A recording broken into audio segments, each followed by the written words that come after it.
and welcome to today's almost daily devotional. We're going to be reading from the Old Testament book of Joshua. We're going to be in chapter 24, and it starts like this.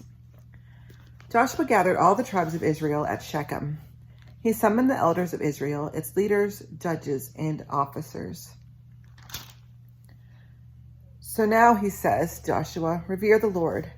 Serve him honestly and faithfully. Put aside the gods that your ancestors served beyond the Euphrates and in Egypt, and serve the Lord. But if it seems wrong in your opinion to serve the Lord, then choose today whom you will serve. Choose the gods whom your ancestors served beyond the Euphrates, or the gods of the Amorites in whose land you live. But me and my family, we will serve the Lord. Then the people answered, God forbid that we ever leave the Lord to serve other gods. The Lord is our God. He is the one who brought us and our ancestors up from the land of Egypt, from the house of bondage. He has done these mighty signs in our sight. He has protected us the whole way we've gone and in all the nations through which we've passed. The Lord has driven out all the nations before us, including the Amorites who lived in the land. We too will serve the Lord, because he is our God. So in ancient Near Eastern religion, like the ones mentioned in this passage, like in Egypt and beyond the Euphrates, is sort of a reference to what's modern day Iran and a little bit of Iraq.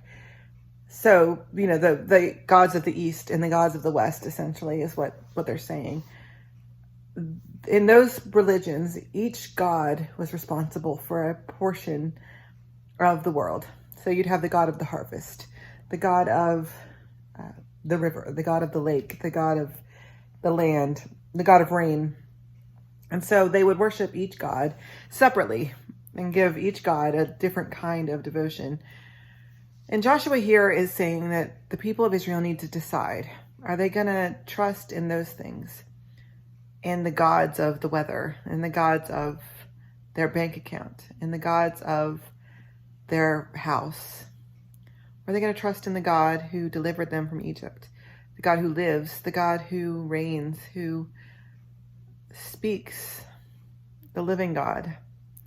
And that they need to decide. They can't keep being wishy-washy and going back and forth and hedging their bets essentially. And in many ways, that's sort of the same for us. We hedge our bets with God a lot. We think of God as sometimes as like a lucky talisman, like a lucky coin maybe that we picked up. And so we still stash away our safety in other things, in our bank account, in our houses, in our jobs.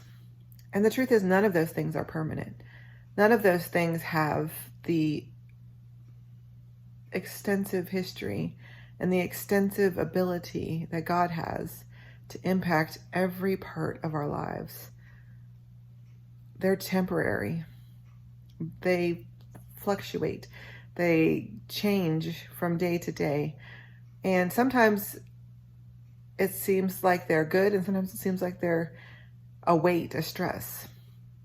But Joshua reminds us that if we choose God, that if we choose to trust in the God who delivers, we don't have to worry about vacillation or changes or not knowing what each day will bring, because God is consistent and always present.